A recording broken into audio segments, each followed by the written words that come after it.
안내 말씀 먼저 드리도록 하겠습니다. 오늘 오전 10시에 개회 예정이었던 제8차 전체 회의는 일단 대법원에 대한 국정감사를 먼저 시작한 후에 추후에 감사를 잠시 중지하여 개회하도록 하겠습니다. 의석을 정돈해 주시기 바랍니다.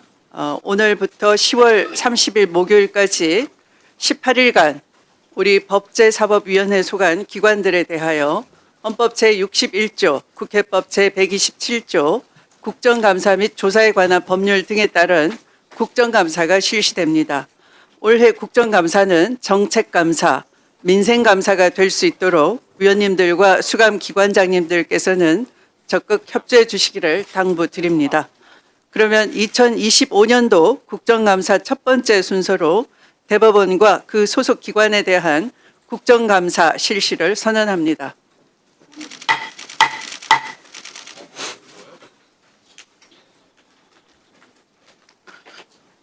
국정감사에 앞서 한 말씀 드리겠습니다. 먼저 그동안 국정감사 준비를 위해 수고해 주신 조희대 대법원장님, 천대엽 법원 행정처장님, 김시철 사법연수원장님, 이승연 사법정책연구원장님, 박상우 법원 공무원 교육원장님, 전지원 법원 도서관장님, 이동원 양형위원회 위원장님, 최진수 윤리감사관님, 그리고 관계공직자 여러분들의 노고에 대하여 법제사법위원회를 대표해서 감사의 말씀을 드립니다.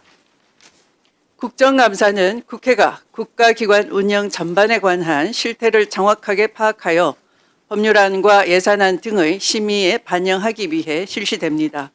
또한 국정감사는 국민의 대표인 국회의원이 정책 집행 과정에서 드러난 문제를 지적하고 바람직한 정책 대안을 제시하여 국정 운영의 효과성을 제고할 수 있는 절차이기도 합니다. 대법원 관계자 여러분께서는 이러한 국정감사의 취지를 충분히 이해하시고 위원님들의 질의에 성실하게 답변해 주시기를 당부드립니다. 오늘 국정감사에서는 일반 증인 및 참고인의 출석이 예정되어 있습니다. 오늘 국정감사는 감사 대상 기관에 대한 질의와 일반 증인 및 참고인에 대한 신문을 함께 실시하도록 하겠습니다. 다만 일반 증인 및 참고인에게 더 이상 신문하실 위원님이 안 계시면 일반 증인 및 참고인은 미리 이석시키도록 하겠습니다. 질의 준비에 참고해 주시길 바랍니다.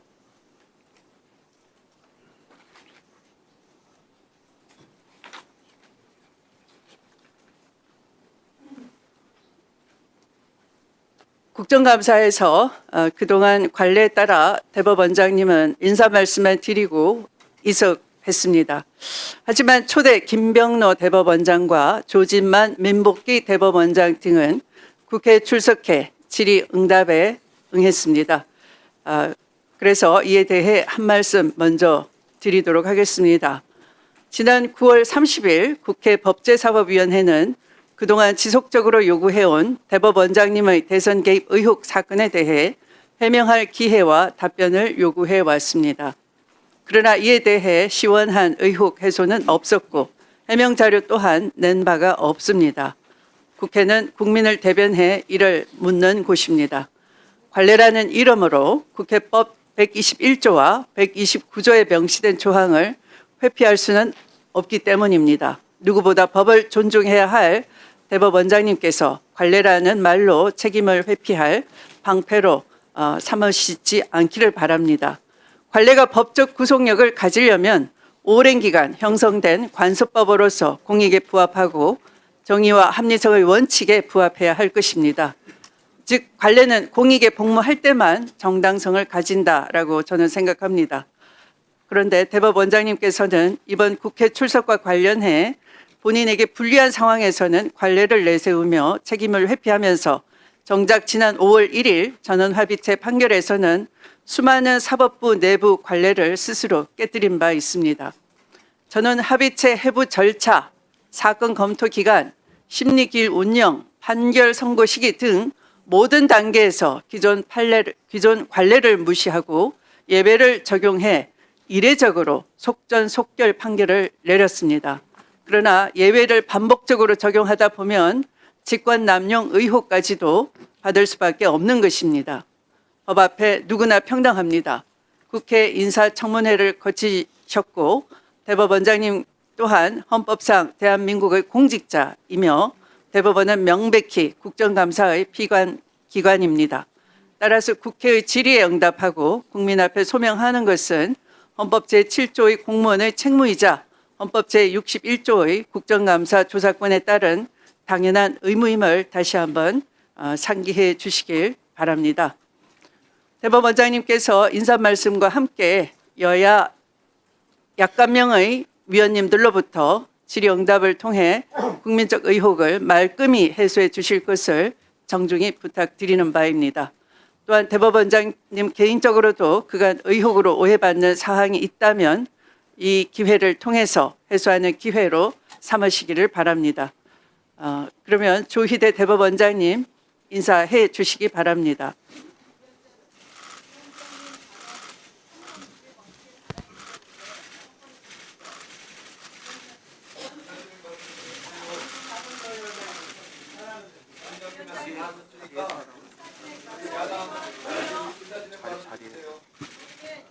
존경하는 추미애 국회 법제사법위원회 위원장님 그리고 위원님 여러분, 바쁘신 의정활동 중에도 국정감사를 위하여 노고를 아끼지 않으신 위원장님과 위원님들께 진심으로 감사드립니다.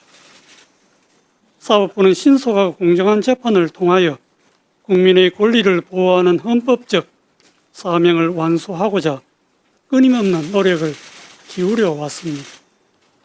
그럼에도 불구하고 사법부가 여전히 국민의 기대와 눈높이에 미치지 못하는 현실을 무겁게 인식하고 있습니다. 앞으로도 사법부에 대한 국민 여러분의 지적을 겸허히 받아들이는 한편 최근 국회에서 진행되는 사법제도 개선 논의에도 적극적으로 참여하여 국민에게 신뢰받는 사법부로 거듭나기 위해 최선을 다하겠습니다. 아울러 사법부가 국회와의 긴밀한 소통을 바탕으로 국민의 관점에서 바람직한 사법제도 개선 방안을 마련해 나갈 수 있도록 위원장님과 위원님들의 각별한 관심과 협력을 부탁드립니다. 존경하는 위원장님 그리고 위원님 여러분, 국정감사는 지난 1년간 사법부가 수행해온 업무 전반을 되돌아보고 국민의 목소리를 경청하는 중요한 자리입니다.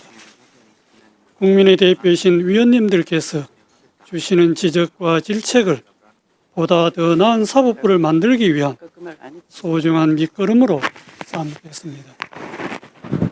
아울러 저를 비롯한 모든 사법부 구성원들은 이번 국정감사가 내실 있게 진행될 수 있도록 성실하고 진지한 자세로 임하겠습니다.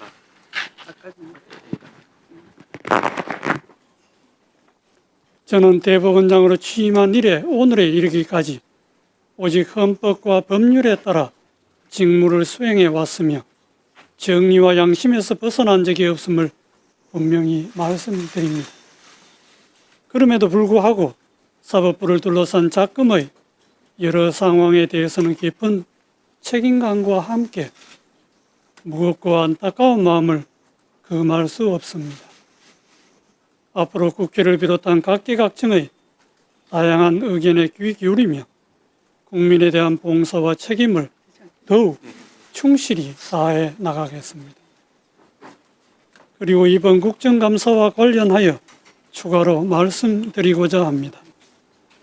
제가 오늘 이 자리에 나온 것은 대법원장으로서 국정감사의 시작과 종료 시에 출석하여 인사 말씀과 마무리 말씀을 하였던 종전의 관례에 따른 것입니다. 그런데 저에 대한 이번 국정감사의 증인 출석 요구는 현재 계속 중인 재판에 대한 합의 과정의 해명을 요구하는 내용을 담고 있어 국정감사는 계속 중인 재판에 관여할 목적으로 행사되어서는 아니 된다라고 규정한 국정감사 및 조사에 관한 법률 제8조뿐만 아니라 사법권의 독립을 규정한 대한민국 헌법 제103조, 합의의 비공개를 규정한 법원조직법 제65조 등의 규정과 취지에 맞지 않는다는 우려가 있습니다. 물론 법관은 자신의 재판과 관련하여 무한 책임을 지는 것이고 모든 판결은 공론의 장에서 건전한 비판의 대상이 될 수 있습니다. 하지만 어떠한 재판을 하였다는 이유로 재판 사항에 대해 법관을 증언대에 세우는 상황이 생긴다면 법관들이 헌법과 법률과 양심에 따라 재판을 하는 것이 위축되고 심지어 외부의 눈치를 보는 결과에 이를 수도 있습니다. 이러한 점에서 상권 분립 체제를 가지고 있는 법치 국가에서는 재판 사항에 대해 법관을 감사나 청문의 대상으로 삼아 증언대에 세운 예를 찾아보기 어렵습니다.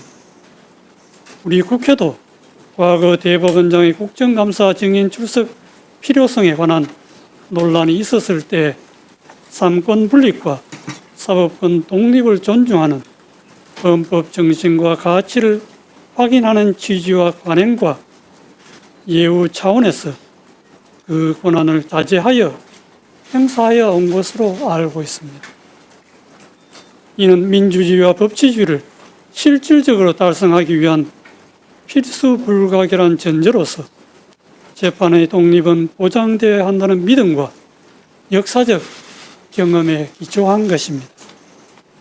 대법원은 내실 있는 국정감사를 위해 본 국정감사에 앞서 미리 위원님들의 서면 질의 등에 충실히 답변 드렸고 대법원 현안 관련 긴급 서면 질의에 대한 사법행정적 검토 답변도 신속히 준비하여 제출해 드렸습니다. 부족한 부분은 대법관 중에서 임명되고 대법원장으로부터 총괄하여 위임을 받아 사법행정 사무를 관장하는 법원처장이 답변하거나 국정감사 종료 시 국정감사 과정에서 지적된 사항을 종합하여 제가 마무리 말씀으로 충분히 답변하도록 하겠습니다. 끝으로 이번 국정감사를 준비하시느라 헌신과 노고를 아끼지 않으신 위원장님과 위원님들께 다시 한번 깊이 감사드립니다. 아울러 위원장님과 위원님들 모두 항상 건강과 행복이 함께 하시기를 기원합니다. 대단히 감사합니다.